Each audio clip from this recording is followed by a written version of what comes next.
Praise the lord. ಕ್ರಿಸ್ತನಲ್ಲಿ ಪ್ರಿಯ ದೇವಜನರೇ, ನಿಮ್ಮೆಲ್ಲರಿಗೂ ಶ್ರೀ ಯೇಸು ಕ್ರಿಸ್ತನ ಮಧುರ ನಾಮದಲ್ಲಿ ಶುಭ ವಂದನೆಗಳು.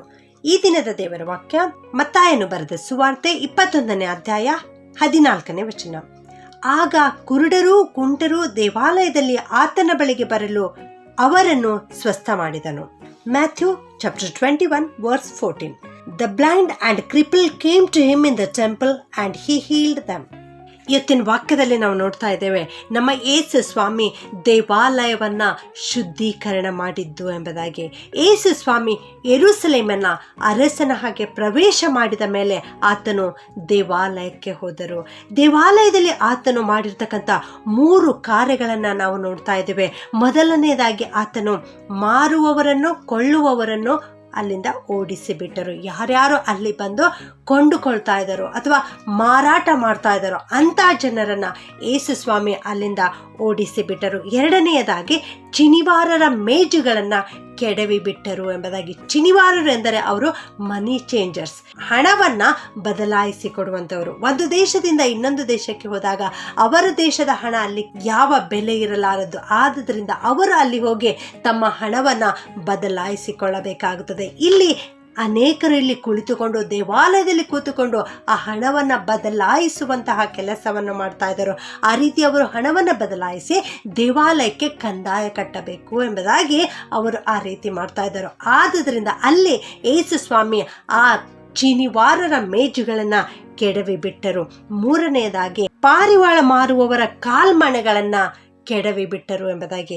ಯಾರು ಅಲ್ಲಿ ಪಾರಿವಾಳಗಳನ್ನು, ಪ್ರಾಣಿಗಳನ್ನು, ಪಕ್ಷಿಗಳನ್ನು ಮಾರಾಟ ಮಾಡ್ತಾ ಇದ್ದಾರೋ ಅಂಥವರೆಲ್ಲರ ಕಾಲ್ಮಣೆಗಳನ್ನು ಯೇಸು ಸ್ವಾಮಿ ಕೆಡವಿ ಬಿಟ್ಟರು. ಪ್ರಿಯರೇ, ಹೌದು, ಯೇಸು ಸ್ವಾಮಿ ದೇವಾಲಯದಲ್ಲಿ ಎಲ್ಲ ಕಾರ್ಯಗಳನ್ನು ನೋಡುತ್ತಿರುವಾಗ ಆತನ ಹೃದಯದಲ್ಲಿ ಬಹಳವಾಗಿ ನೊಂದುಕೊಂಡರು, ಬಹಳವಾಗಿ ಕೋಪಗೊಂಡರು. ಆಗ ಯೇಸು ಸ್ವಾಮಿ ಅಲ್ಲಿ ಹೇಳ್ತಾ ಇದ್ದಾರೆ, ನನ್ನ ಆಲಯವು ಪ್ರಾರ್ಥನಾಲಯವೆನಿಸಿಕೊಳ್ಳುವುದು. ಪ್ರಾರ್ಥನೆ ಮಾಡುವಂತಹ ಆಲಯ ಇದಾಗಿದೆ, ಹೌಸ್ ಆಫ್ ಪ್ರೇಯರ್ ಇದಾಗಿದೆ. ಆದರೆ ನೀವು ಇದನ್ನು ಏನು ಮಾಡ್ತಾ ಇದ್ದೀರಿ? ಕಳ್ಳರ ಗವಿ ಮಾಡುತ್ತೀರಿ. ಅಂದರೆ ಡೆನ್ ಆಫ್ ರಾಬರ್ಸ್, ಕಳ್ಳರ ಗವಿ. ಕಳ್ಳರು ತಮ್ಮ ದುಷ್ಟ ಕಾರ್ಯಗಳೆಲ್ಲವನ್ನು ಮಾಡಿ, ಕಳ್ಳತನ ಮಾಡಿ ಆಲಯಕ್ಕೆ ಬಂದು ಅಲ್ಲಿ ಕುಳಿತುಕೊಂಡು ಅದನ್ನೆಲ್ಲ ನೋಡುವಂಥವರು, ಹಂಚಿಕೊಳ್ಳುವಂಥವರು ಆಗಿದ್ದರು. ಅಂಥ ಒಂದು ಸ್ಥಳವನ್ನು ನೀವು ಮಾಡಿದ್ದೀರಿ ಎಂಬುದಾಗಿ ಅವರ ಮೇಲೆ ಕೋಪಗೊಂಡು ಯೇಸು ಸ್ವಾಮಿ ಅವರನ್ನು ಕೊರಡೆಗಳಿಂದ ಹೊಡೆದು ಓಡಿಸಿ ಬಿಟ್ಟರು. ಪ್ರಿಯರೇ, ಆಗ ಈ ರೀತಿ ಎಲ್ಲ ಕಾರ್ಯಗಳನ್ನು ಮಾಡಿ ದೇವಾಲಯವನ್ನು ಯೇಸು ಸ್ವಾಮಿ ಶುದ್ಧೀಕರಣ ಮಾಡಿದ ಮೇಲೆ ಇವತ್ತಿನ ವಾಕ್ಯದಂತೆ ನಾವು ನೋಡ್ತೇವೆ, ಆಗ ಕುರುಡರು ಕುಂಟರು ದೇವಾಲಯದಲ್ಲಿ ಬರಲು, ಆತನ ಬಳಿಗೆ ಬರಲು ಆತನು ಅವರನ್ನು ಸ್ವಸ್ಥ ಮಾಡಿದನು ಎಂಬುದಾಗಿ. ಹೌದು, ಯೇಸು ಸ್ವಾಮಿ ಇಲ್ಲಿ ಮಾಡಿರ್ತಕ್ಕಂಥ 2 ಕಾರ್ಯಗಳನ್ನು ನಾವು ನೋಡ್ತೇವೆ. ಒಂದು, ದುಷ್ಟ ಅಧಿಕಾರಿಗಳನ್ನು ಓಡಿಸಿ ಬಿಟ್ಟರು, ದುಷ್ಟತನವನ್ನು ಆ ದೇವಾಲಯದಿಂದ ಓಡಿಸಿ ಬಿಟ್ಟರು. ಎರಡನೆಯದಾಗಿ, ಯಾರು ಅವಶ್ಯಕತೆಯಲ್ಲಿದ್ದರೋ, ಯಾರು ರೋಗದಲ್ಲಿದ್ದರೋ ಅಂಥವರಿಗೆ ಯೇಸು ಸ್ವಾಮಿ ಕರುಣೆ ತೋರಿಸಿದರು, ಅಂಥವರಿಗೆ ಸ್ವಸ್ಥ ಮಾಡಿದರು. ಕುರುಡರು ಕುಂಟರು ಯೇಸು ಸ್ವಾಮಿಯ ಬಳಿಗೆ ಬಂದಾಗ ಯೇಸು ಸ್ವಾಮಿ ಅವರನ್ನು ಸ್ವಸ್ಥ ಮಾಡಿದರು.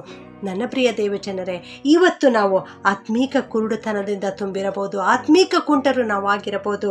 ನಾವು ಯೇಸು ಸ್ವಾಮಿಯ ಬಳಿಗೆ ಬರೋಣ. ಯೇಸು ಸ್ವಾಮಿ ನಮ್ಮನ್ನು ಮುಟ್ಟುತ್ತಾರೆ, ನಮ್ಮನ್ನು ಸ್ವಸ್ಥಪಡಿಸುತ್ತಾರೆ. ಇವತ್ತು ನಮ್ಮ ಹೃದಯದಲ್ಲಿ ನಾವು ಏನನ್ನು ತುಂಬಿಕೊಂಡಿದ್ದೇವೆ? ಅಂದು ಆ ಜನರು ದೇವಾಲಯದಲ್ಲಿ ದುಷ್ಟತನವನ್ನು ತುಂಬಿಟ್ಟುಕೊಂಡಿದ್ದರು. ಇಂದು ನಮ್ಮ ದೇವಾಲಯ ಅಂದರೆ ನಮ್ಮ ಹೃದಯದಲ್ಲಿ, ನಮ್ಮ ದೇಹದಲ್ಲಿ ನಾವು ಏನನ್ನು ತುಂಬಿಕೊಂಡಿದ್ದೇವೆ? ನಮ್ಮ ದೇಹವು ದೇವರ ಆಲಯವಾಗಿದೆ. ದೇವರು ಇವತ್ತು ಕಲ್ಲಿಂದ ಕಟ್ಟಲ್ಪಟ್ಟಿರುವ ಕಟ್ಟಡದಲ್ಲಿ ವಾಸಿಸಲಿಕ್ಕೆ ಬಯಸುತ್ತಾ ಇಲ್ಲ.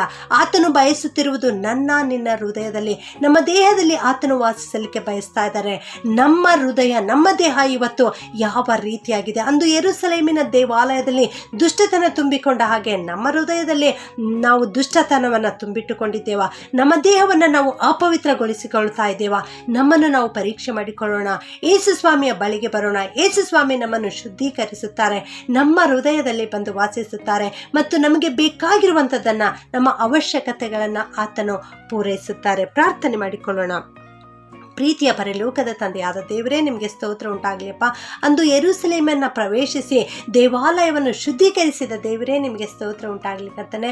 ಈ ವಾಕ್ಯ ಕೇಳಿಸಿಕೊಳ್ಳುತ್ತಿರುವ ನಾವೆಲ್ಲರೂ ಕೂಡ ದೇವಾ ನಿನ್ನ ಪಾದದಲ್ಲಿ ಬಂದಿದ್ದೇವೆ ಸ್ವಾಮಿ. ನಮ್ಮಲ್ಲಿರುವ ಈ ಆತ್ಮಿಕ ಕುಂಟುತನ, ಆತ್ಮಿಕ ಕುರುಡುತನ ಹೋಗಲಾಡಿಸಪ್ಪ. ನಮ್ಮನ್ನು ಆಶೀರ್ವದಿಸು, ನಮ್ಮನ್ನು ಸ್ವಸ್ಥಪಡಿಸು ಕರ್ತನೆ. ಶುದ್ಧೀಕರಿಸಿ ನಮ್ಮನ್ನು ನಿಮ್ಮ ಮಕ್ಕಳಾಗಿ ಸ್ವೀಕರಿಸಬೇಕಾಗಿ ಯೇಸುವಿನ ನಾಮದಲ್ಲಿ ಬೇಡುತ್ತೇನೆ ತಂದೆಯೇ, ಆಮೆನ್.